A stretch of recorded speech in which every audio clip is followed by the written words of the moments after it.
আমরা সবাই যেই অবদানটা রেখেছি বা ভূমিকাটা রেখেছি, এটা নিশ্চয়ই কোনো স্বীকৃতি বা কোনো প্রাপ্তির জন্য আমরা রাখি নাই। আমাদের দুটো প্রত্যাশা ছিল। একটি ছিল যে ফ্যাসিবাদ বলে যে জিনিসটা, সেটা যার উপর ভর করেছে তার কাছ থেকে আমরা ফ্যাসিবাদকে আলাদা করতে পারছিলাম না।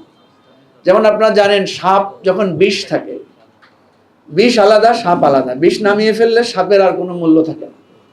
তা আমরা চেষ্টা করেছিলাম শেখ হাসিনার উপরে যে ফ্যাসিবাদ ভর করেছিল, যে এটা থেকে উনি সরে আসুন।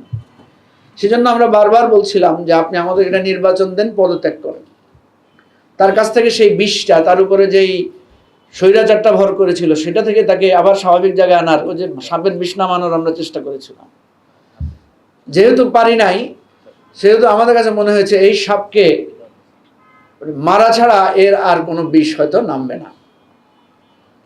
তা আমরা সেই সাপকে, সেই স্বৈরাচারী সাপকে আমরা সবাই মিলে রক্ত দিয়ে, জীবন দিয়ে, একাত্ম হয়ে আমরা পরাজিত করেছি। এখন বিষ তো একটা সাপের থাকে না, সাপ বিষ তো আবার অন্য সাপের মধ্যেও কি হতে পারে, সংক্রমিত হতে পারে। এমনও হতে পারে, পৃথিবীতে এমনও আছে যে যারা ওঝা, যারা সাপের বিষ নামিয়েছেন, বিষ আবার তাদের মধ্যেও সংক্রমিত হয়।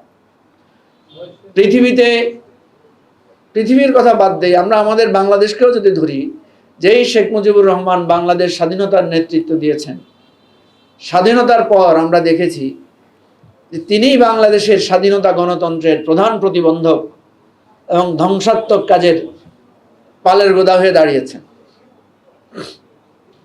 সেজন্য আমাদের প্রথম কাজ হচ্ছে, আমরা যারা জুলাই অভ্যুত্থানের অংশীদার ছিলাম, আমাদের মধ্যে যাতে কোনো ফ্যাসিবাদ সংক্রমিত না হয়, এই বিজয়ের অহংকারে আমরা যাতে নিজেরা ফ্যাসিবাদী হয়ে না যাই, সেই চেষ্টা আমাদেরকে করতে হবে।